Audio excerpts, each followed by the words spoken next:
In this video, I'm going to show you how Rebecca took her rescue dog from being reactive, pulling on the leash, out of control, to fully off-leash trained in just 3 months as a first-time dog owner with no experience. We're going to cover where she started, her journey begins, the obstacles that tried to get in her way, what motivated her to keep pushing forward and reaching the top. And then I'll end it with my final thoughts on what it takes to succeed. So let's start at the beginning, where she started. So Rebecca is a first-time dog owner. She lives in Vancouver, Canada, an apartment in the city. She adopted Cola from the shelter and wasn't prepared at all. She said, "I thought adopting a dog would be a long process, giving me months to research and prepare after submitting an application.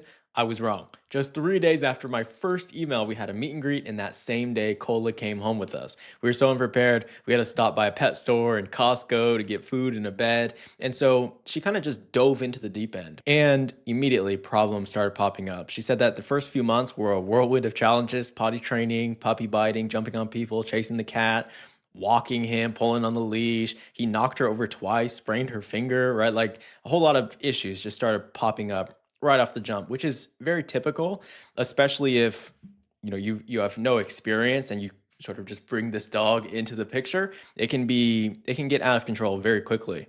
And so she did what anybody would do, and she hired a trainer in person. But she was still struggling.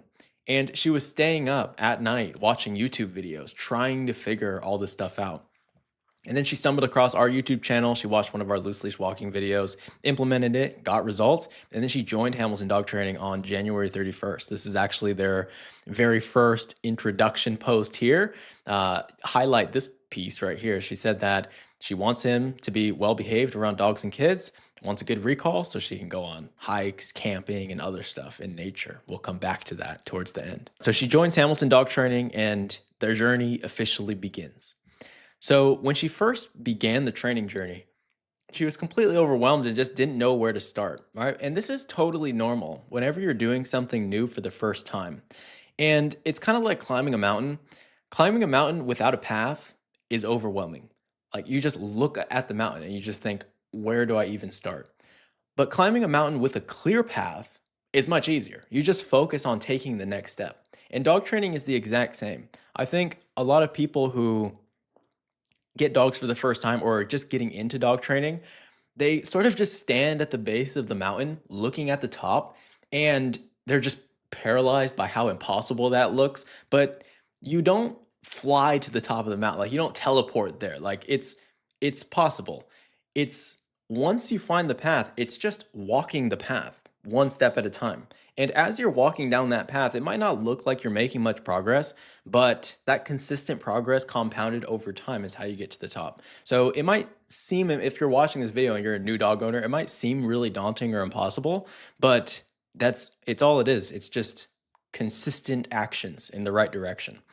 And so she joined, and that's exactly what she did. We showed her the path, and she just focused on taking the next steps. So in terms of what steps to take, this is a really big lesson that I think you have to learn when you're first getting into training. Is most people don't know the next step to take, or they're sort of just like listening to a lot of information out there, and they're just doing random stuff, but they're not actually walking up the mountain, so to speak. Like, they're kind of just like, they're spread all over the place and they don't know where to begin.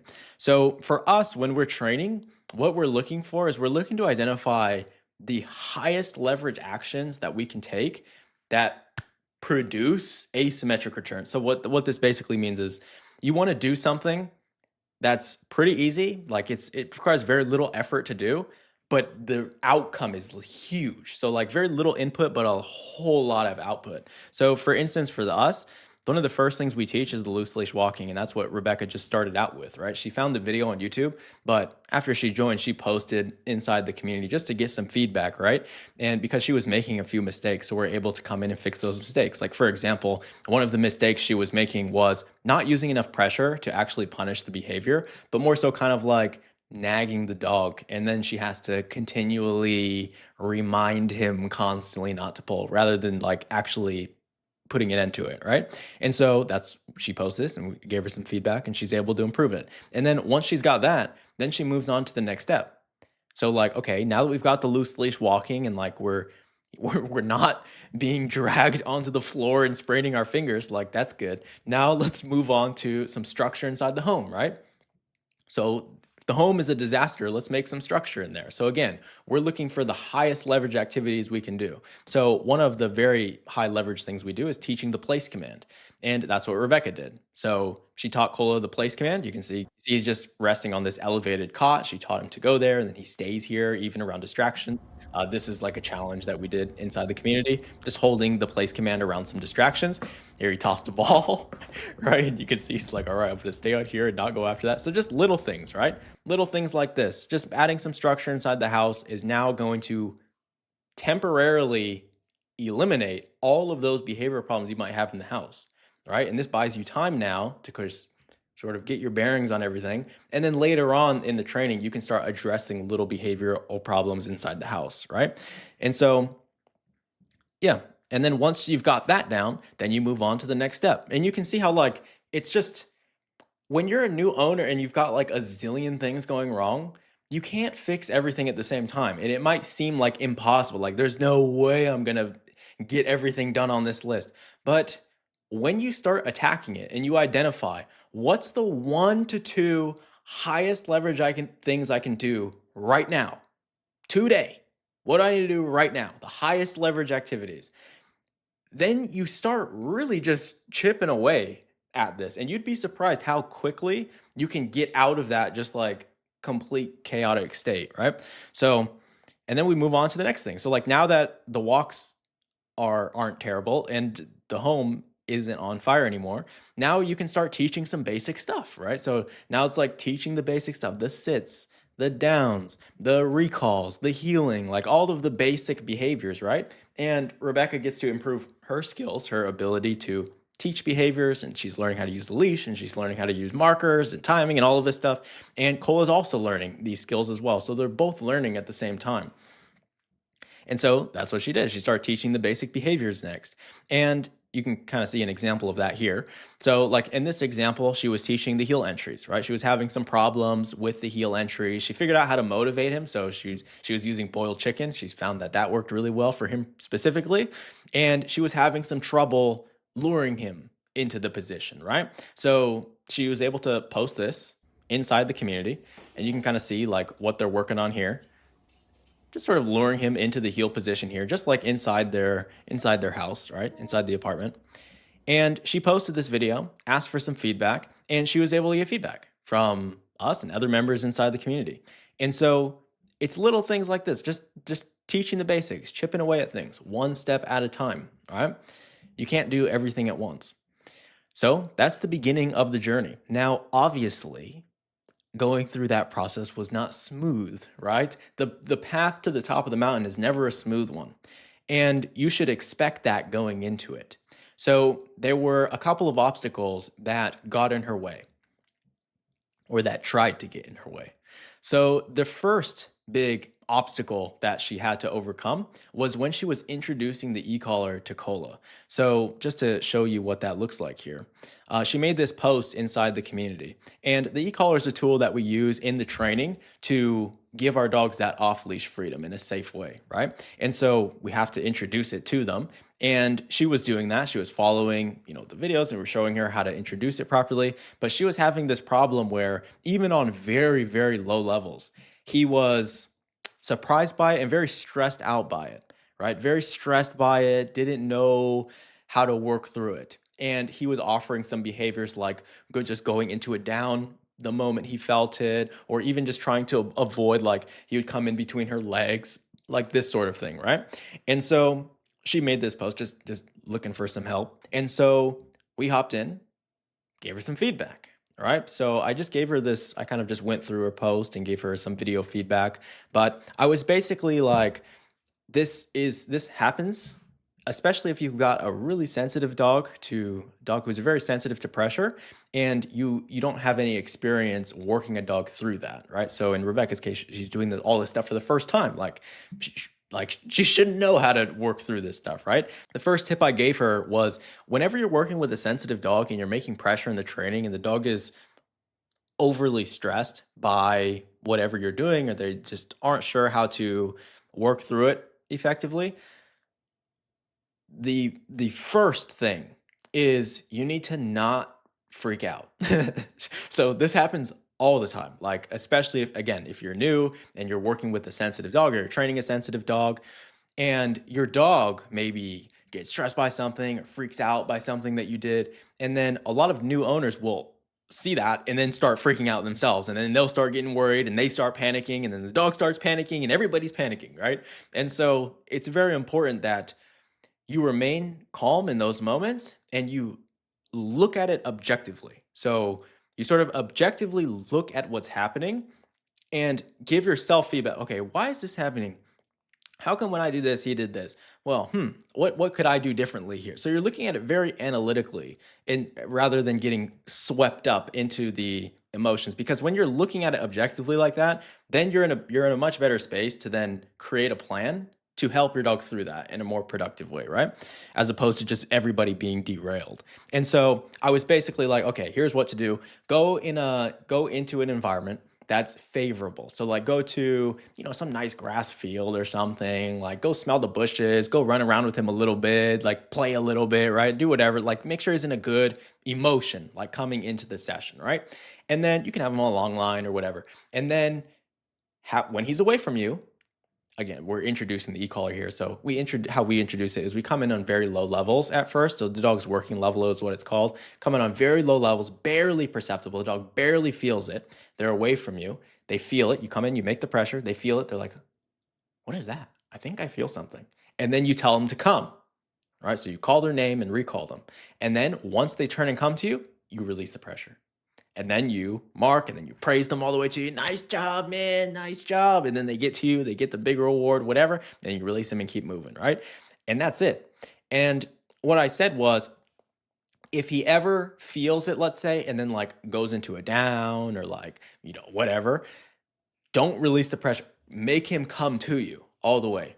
We have to show him that in order to turn off that pressure, even though it's very low and it's very, very light, we have to show him now that the way through is to do the thing that I asked you to do. So if I told you to come, the solution to turn off the pressure is to come. It's not to down or to hide or come in between my or whatever, right?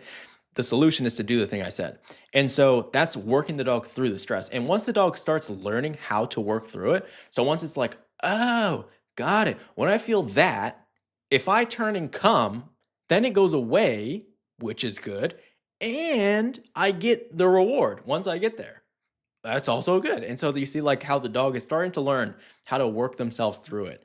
So yeah, I gave her that piece of feedback, and then she updated a few days later and said it was all going very well, right? She said his working levels around a 4 or a 3. She said that she can't even feel a 7, right? So these are very, very low levels that we're working on here, just in terms of introducing the dog to it, right? Now, a lot of people wonder why we do this. And the reason I do it is because first, it's helpful to show the dog how to escape the pressure in the moment before you go higher. But also, it's important to have the handler, who's usually a beginner, get some reps under their belt and get some wins under their belt as well. They're learning how to use the tool and how to use the leash and how to reward the dog and how to markers and like timing and like they're learning so many things. So by working on very low levels in the beginning, it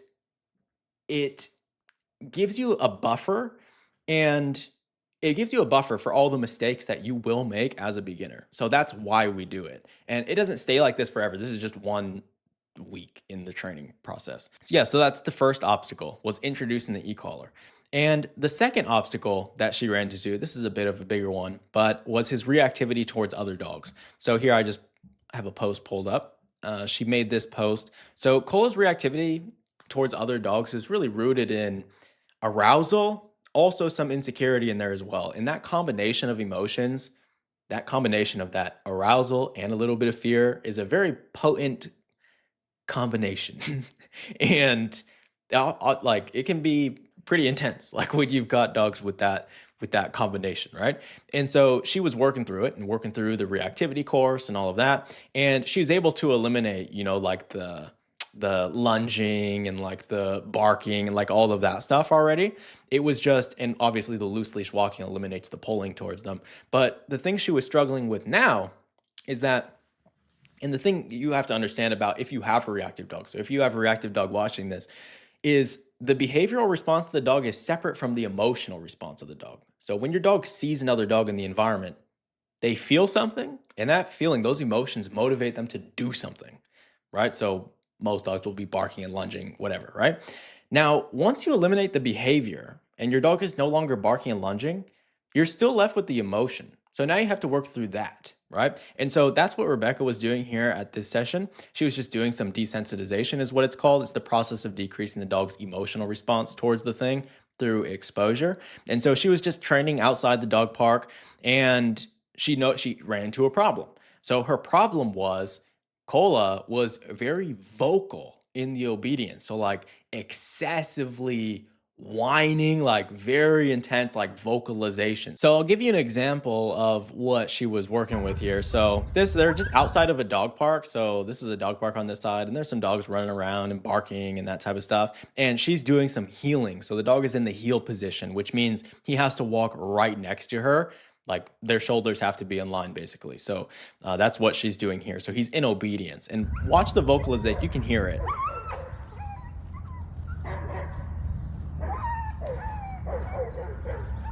You hear all that? Right?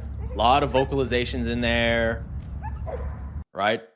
Aroused as well, a little anxious, right? Trying to stay in the position, but also the other dog's there, right? So you have all of this stuff going on, right? And so I gave her some feedback on what I typically do with dogs who will whine excessively in the vocalization. Obviously, I just took my experience, and then I took what I saw in the videos and what she was saying, and then I formed a hypothesis. And so what I suggested was, okay, here's what I typically do with dogs who are very vocal like that. I'll typically do one of two things. So the first thing that I'll do is I'll do nothing. So what I told her to do was just go to the park and try doing nothing. Get him out of obedience. So don't give him any commands. Like just release him. Get him out of there. And just let him be free. Like let him roll around. Like you can have him on a flexi leash, long line, whatever. Like just roll around, give him some room, give him some space, go over to the trees, whatever, the grass. Like just do nothing. No obedience. And the reason I do that sometimes with dogs like that is because like I could tell like in the video, he looked a bit frustrated, like there was some conflict there. He's like, "Oh, the other dogs, oh, but I gotta stay in the heel position. Oh, but the other dogs, oh, but I gotta stay in the heel position." And it's like this, it almost creates like this franticness, right? And so what I prefer to do if I have a dog who's kind of just frustrated staying in the position is I'll just release them. I'll just release them, let them be around. Like, you're just free in the environment. Yeah, there's dogs. What about it? And just let them be. Let them navigate that. Let them feel that out. And that's very useful in showing them how to better deal with those emotions. Because previously he would cope with those emotions by, all right, let's lock onto these other dogs, let's lunge at these other dogs, and then once you eliminate that, then it's like these feelings still exist. So now he has to learn how to navigate this in a more productive way. And if you come in too quick with obedience, you can prevent the dog from learning how to deal with that. Now, that's a mistake I see a lot of people make just in general with reactive dogs, is they're too quick to come in with obedience, telling the dog what to do. We don't want to tell the dog what to do necessarily. Like we want them to like, hey, don't do this thing. Like cut off that option. No more barking, lunging. Don't do that. And then we want the dog to come to a different conclusion, a different endpoint. Okay, I'm not going to do that again. That was a bad idea. How should I deal with this? Let him feel it out. All right. And so that was the first option. It's just do nothing. Get him out of obedience and see if that helps. Now, the second option I gave her was try doing something. All right. So this is typically the other thing I'll do with dogs who are vocal. So typically, like what I've seen is if a dog is very anxious, let's say, like for instance, it's like you come out here and the dog is, in the heel position, and okay, I gotta stay in position, but oh my gosh, these dogs are barking at me. Oh my gosh, I'm stressed out. And then, oh my gosh, I have to stay in the heel position still. And oh my gosh, I have to, with the dogs, but with this place, and like, and it's like, it creates this anxiousness in the dog. And so what I'll do with those dogs is I'll get them out of the obedience and I'll just do something else with them. So like, I'll come out to the dog park or whatever, and then I'll do whatever the dog likes. So for instance, whatever motivates them. Like if they really like working for the food, great. I'll pull up and I'll play some food games with the dog, like real quick, fast paced obedience type food games, right? Sit, throw the food for the dog, like they catch it out of the air. Like we're just playing with the food basically. And we'll just do that. And the other dogs are barking at them in the background, but they're focused on this thing, this activity with me, rather than the stress of that other dog, right? That's sort of in the background constantly, but they have this other thing to be focused on, and nothing bad happens from this from the other dogs, right? And then, or like if they like to play, we'll pull up to the park and we'll just play fetch. Like we'll just hop out the car, go to the grass, play fetch, and then go home. Like literally, that's it, right? And so those are the two options I gave her: do something or do nothing. I had a I had a feeling like she had to get him out of the obedience because it looked like in the videos he was frustrated staying in there. There was a bit of conflict there. So releasing him, letting him work through it would be much more productive, and then returning back to the obedience once you've worked through that a bit, right? Also, not doing so much obedience, sort of striking a balance between like time free where he's just rolling around and then time where you tell him to do something, right? And that's what she did. Here's what she said a few days later. So she went back for the past few days after the reply. It was the 8th visit. I tried to do nothing, just loose leash walking as we were passing by. Also do something by playing fetch at the field next to the park. Cola didn't whine at all. It's 100% gone. And then she gave some other details here as well. So really good. Like and this is the importance of getting outside feedback. Like when you're training, if you run into a problem, you have to have the ability, just like Rebecca did. Like, so clearly, obviously, she's putting in a huge amount of effort, like huge. She's going here like every other day, like driving to the dog park to train. That's it, So like she's like the effort isn't the constraint here. Like she's clearly doing work. But whenever you hit something, like you kind of hit a wall and you're continually just kind of trying to bust through it with effort, if you can't get past it, it's likely you're just doing the wrong thing. But you don't know you're doing the wrong thing because, well, that's why you're doing it, right? And so you need outside feedback. You need someone else with a bit more, with different perspective to come in and give you some things or help you spot some things or give you some ideas that you haven't considered yet, right? And so yeah, that's what she did, and she was able to break past it. And the big lesson takeaway here is that on your training journey with your dog, you will run into obstacles. That's the point. That's the point.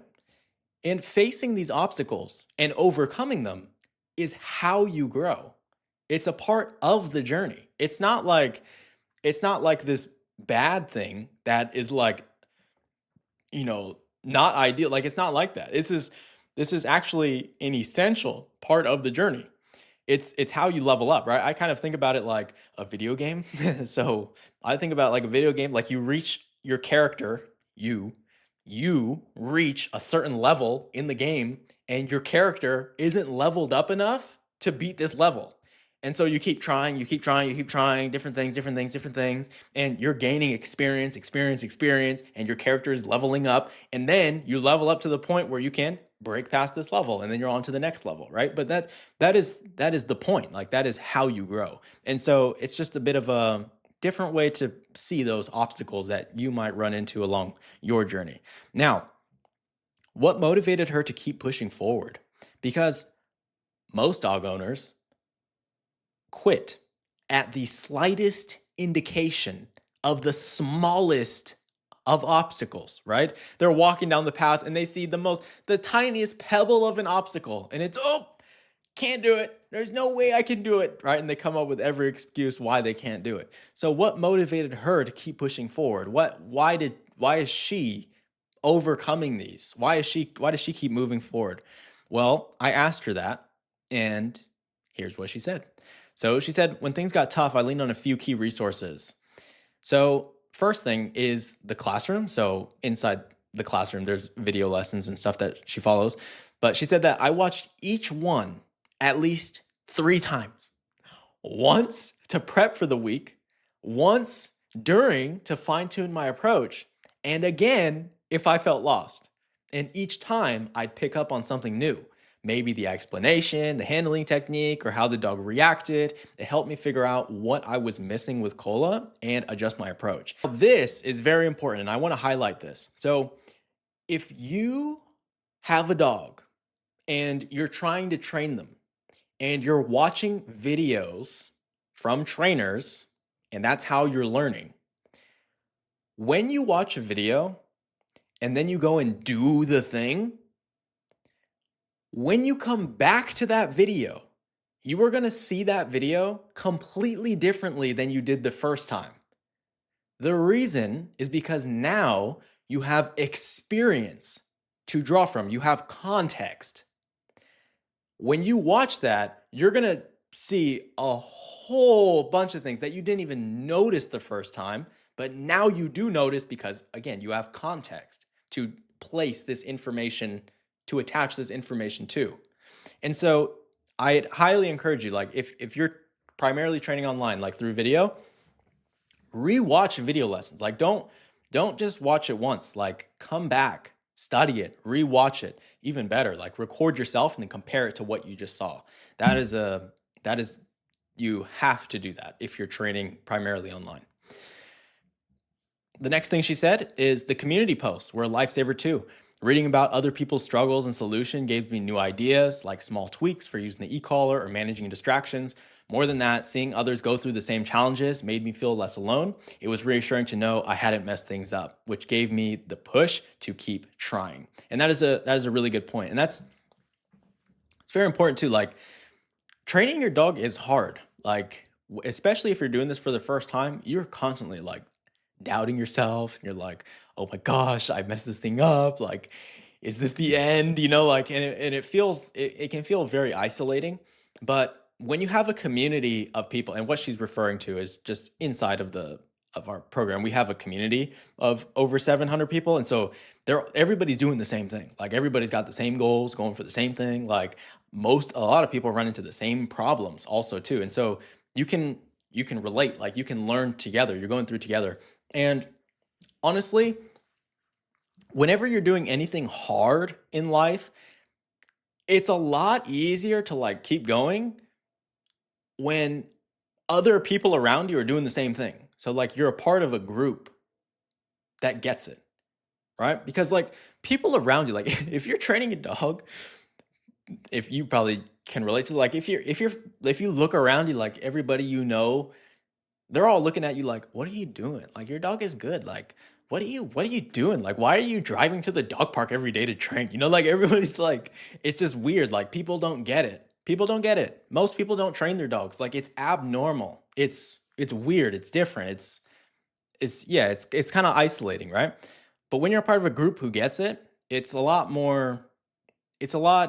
easier to navigate. The last thing she said was, what really kept me going was my determination to have a well-trained dog like the ones I saw on Instagram. Calm, obedient, a joy to be around. I was scared that if Cola didn't improve, his behavior might frustrate me to the point where I wouldn't enjoy being around him anymore. That fear pushed me forward. Watching Cola's small progress, small wins like responding to commands faster or staying calmer around distractions kept me hooked. As he started to change from pulling on the leash to walking by my side, I could see the dog he was becoming, and that made me even more committed to sticking with it. This is really cool. And this is something that I see amongst like all of the top like members I've ever worked, the top owners I've ever worked with. They have this, it's this very interesting combination of like, they've got this goal, like this thing that they want to achieve. You know, like in Rebecca's case, she wanted to, go camping and like out adventuring with him, like in nature, like she wanted that. But then they've also got this fear. Like that's another thing I notice is like, yeah, pretty much all of the top owners I've ever worked with, they also have that fear as well. Some type of fear that and they're running away from that. Like they're like, I do not want that, but I do want this. It's motivated on two fronts. But yeah, just something I noticed. So this combination of this and those consistent daily actions, eventually you reach the top. And let me show you what that looks like here. So this is her graduation post. And this is something we do inside the community just because Yeah, we're crazy. Everybody in here is so everybody in the community, you guys know if you're in the community, everybody in here is super try hard. Like everybody in here tries really, really hard, right? And we're all trying to like, yeah, we're trying to be good. And so one of the things we have is in the community, like once you go through the program, you post a graduation video. And your graduation video is unedited, no edits, no rewards, no corrections. Dog has to be off leash around distractions, and you have to prove that your dog has mastery of the basic concepts, and you basically put your training on display for everybody in the community to see, right? So Rebecca posted her graduation post here. You can pause this video and read through this if you'd like, but I'll just come down here and show you just sort of the final picture, so to speak, right? So here you see it's a 14-minute video. He's off leash at the park. There's going to be a lot of distractions around that you can't see them yet, but he's off leash. He's free. He's just rolling around, just being a dog. He's not in a command or anything like that. Now, let me show you kind of where all this comes together. So like here, for example, right? So obviously there's lots of people around. There's a dog, there's people, all this stuff. And we can't have the dog just like rolling around loose in this type of environment. So we need him next to us, right? We need him under control. And so what she does is she just calls him into the heel position. Go to heel, boom, flies into that position. Oh, remember her heel entries that she was working on, several weeks ago, right? There it is in action. And then she's rolling around, boom, and the dog's walking right next to her now, right? Off a leash, just rolling around. Oh, look, all these distractions around, no problem, right? Oh, maybe we want to walk over here and go, over next to the soccer kids. Oh, no problem. He can handle that. That's not an issue, right? Kids playing soccer, dogs, people running, like not an issue. Not an issue. We tell him to do something, he just does it. Right? Now, you might be wondering, Miles, what's the point of having this level of control, right? What's the point? Are you just going to make the dog do stuff just because? Well, of course not, right? The point of having this level of control is not only so you can give the dog this freedom, right? So like on your regular everyday walks, the dog now gets to enjoy significantly more freedom, right? They can go to the park, they can play fetch like every day, which Cola loves, right? And so the world really starts to open up. And also, they can go swimming at the lake. She posted, I gotta show you this. She posted Cola's first time adventures. So this is his first summer, their first summer together. And this summer, they were able to go paddle boarding. They went on their first camping trip, like just lots of cool stuff. Like this right here is what the training is about. Like, it's not about just making the do stuff for the sake of it. Like, that's not the point. The point is this, right? If you remember back to her introduction post when she first joined in January, this was her goal. She wanted to be able to go hikes and go camping and adventure outside. And that's what they're doing now. She just posted this 2 weeks ago, right? That's what the training's about. And I asked her, so what's been the most rewarding part of going through this process, right? And she said, the best part, hands down, has been the bond I've built with Cola. At first, I treated training like a project that I had to nail. And I was super strict. No one else could walk him. It was me 4 times a day, 30 to 60 minutes each, like to make sure everything stayed consistent since the family hadn't studied the videos, right? And she said it was all about hitting goals and sticking to the plan. About 6 weeks in, things started clicking.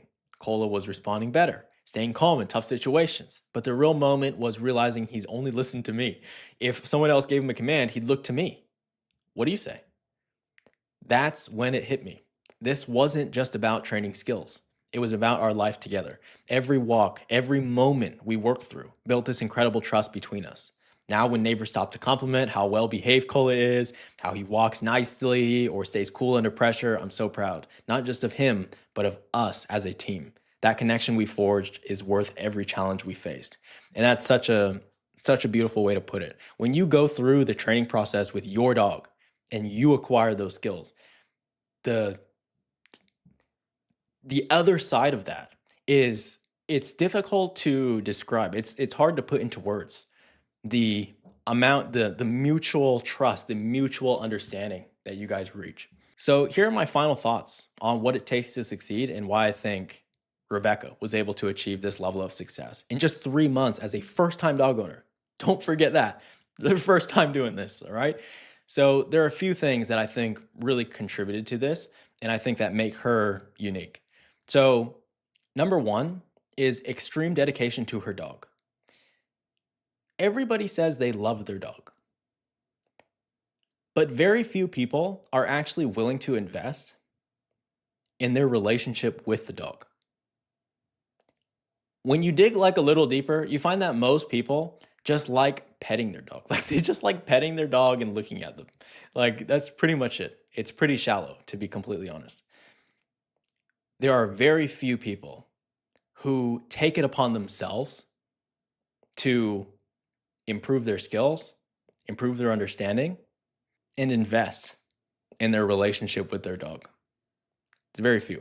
The second thing I think contributed to her success was her daily consistent action. This didn't happen by accident.